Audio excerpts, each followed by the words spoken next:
Hello, friends.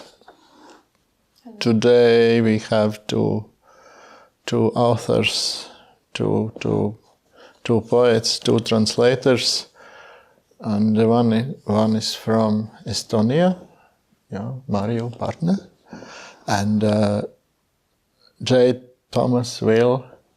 Are you from where are you actually? From the U.S.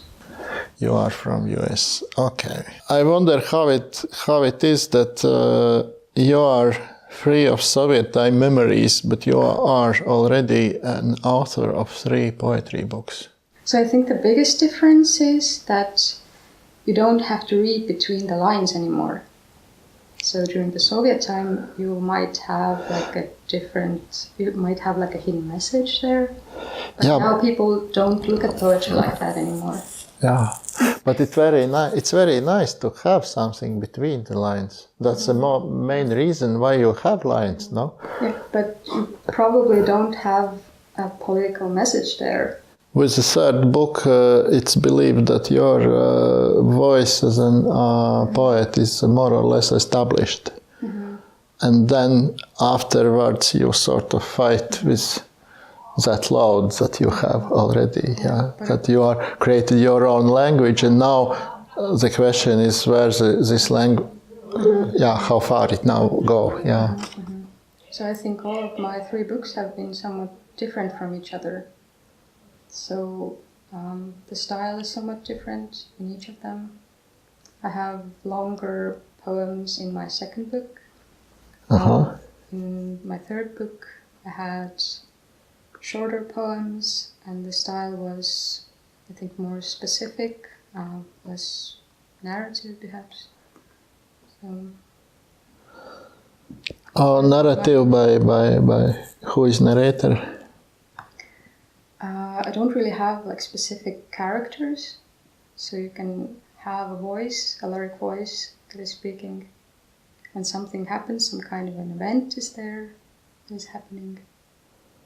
And you have narrative by that sense. But you have also. It's not only human voice. I think. I saw that you've been translated William Carlos Williams. Mm-hmm. So I had translations of Williams's poems in my 2nd book, and I was really interested in the imagist style of his writing. So I like my poems to be, when you read them, I like them to be. I like when you can see them in your mind's eye, so I like visual style very much. So I translated some of his poems to go together with mine. And what I also did was I took, for example, the red wheelbarrow, sort of migrated into my poem. So I played around with the imagery.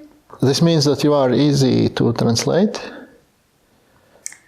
Because in other language you just need to find visual keys similar. Why are you laughing? You are a translator, I think I can really say it myself. But how do you feel about it? Well, I think I'm very lucky that I can ask questions and we can work on the poems and make them as English as possible. Because I think if you are translating authors that you don't have any direct contact with, it's more difficult. You don't know how far you can go with the translation, you know. You don't know how bold you can actually be. And we talked about this when we started putting together a manuscript last year. I think there's always a danger when you translate something that you kind of stick too close to the words, and it's not the words, it's the idea behind it. And, we're constantly working together, translating.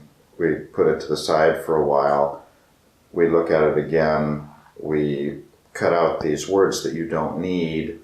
And it's just a process, It's actually maybe not even translation, it's rewriting the same poem, trying to rewrite that poem in another language. Some people look at it like that, but it's still a process, like I don't know what you want. I don't have like a philosophy of what I want to call it. I just know that it's a process, and I'm very happy that we can work together on that. Because otherwise I think then it would be extremely difficult. This theme, social theme about Estonians abroad, it's a question which appears on interviews and somewhere else in prose or also in the poetry. It's in poetry too. In my last book I had a cycle of poems. Third, not last, okay. Yeah. Okay. Well, you never know. Yeah. But in my third book, I had a cycle of poems titled Magnolia, which was about an Estonian-American family living in southwest United States and putting down roots there. And so this topic is there, yes. It's okay to write on social topics in poetry. And what about perceptions? Later on, it's like that's why people read it because it's more understandable, or in comparison with many. I didn't think anyone really gets this cycle. Well, not exactly anyone, but the majority of people saw it as nature poetry. Yeah. So the way that I see it is somewhat different from the way that other people have read it. So I have this central image or imagery of magnolia, which is it's a tree that grows in many gardens in southwest United States. So I guess most people just read the imagery, not the sort of the connections behind that. So, is there any solution for us? There will be always some people abroad. Mm-hmm. So maybe do you think it's worth to call them back? Maybe we let's replace these people with better people, as Jayde, for example. No? I don't know if we should tell them to come back, but we shouldn't push them away. So this is my opinion on that.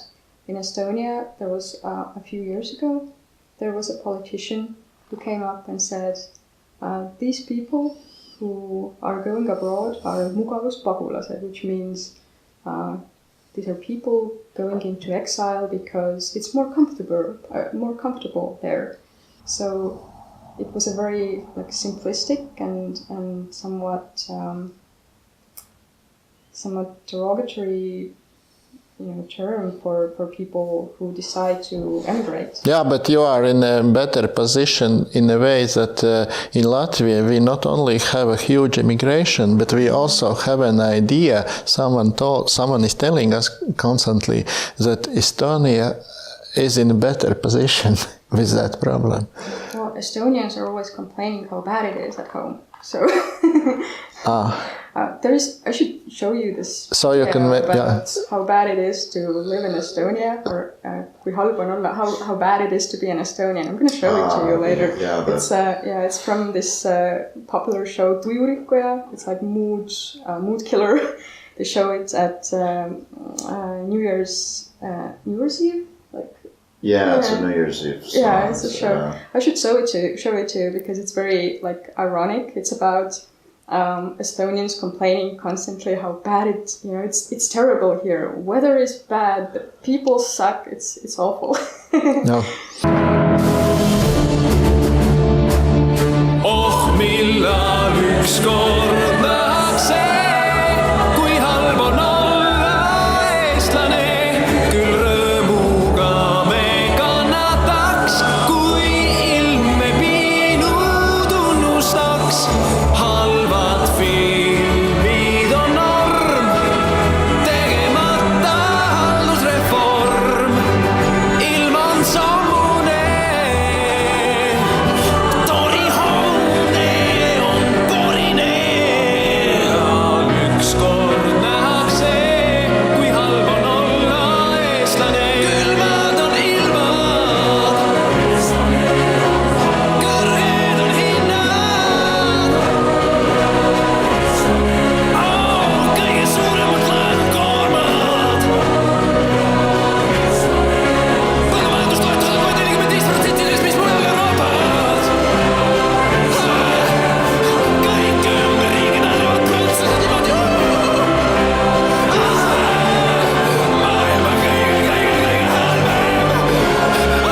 want to see that in Latvia, because it would be very therapy-wise, would be very nice for many people.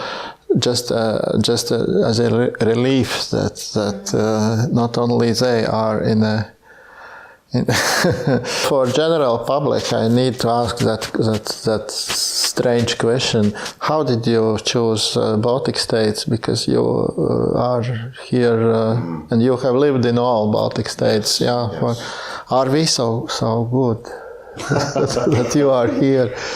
Well, I mean, I was a foreign student at the University of Tartu many years ago, and just kind of. That's how everything started. You know, I started slowly learning Estonian. I traveled to Latvia and Lithuania, and just... You suddenly, from Nebraska, you suddenly went to Tartu? Through an exchange program. Ah. I was,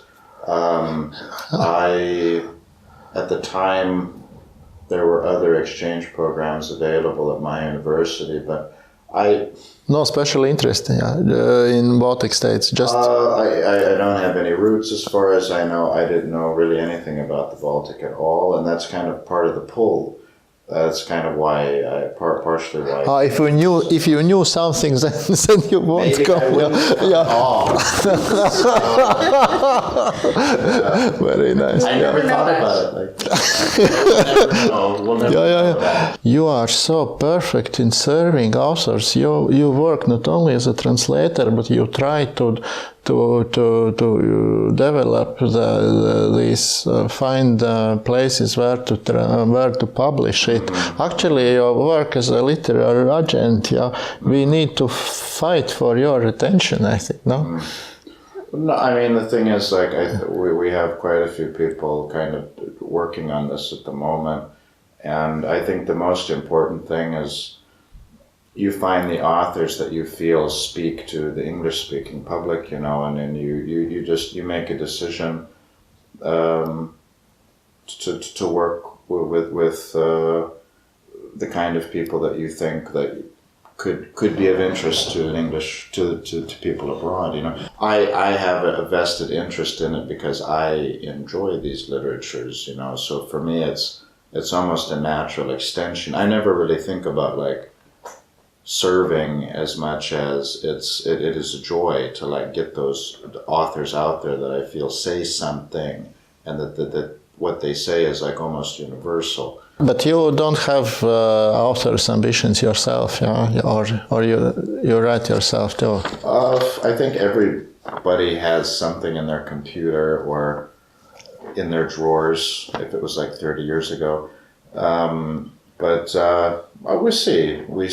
So there's some stuff in my computer. At some point, I have a yellow press message that Jayde Vilu is revealed, and he has Lithuanian pen name.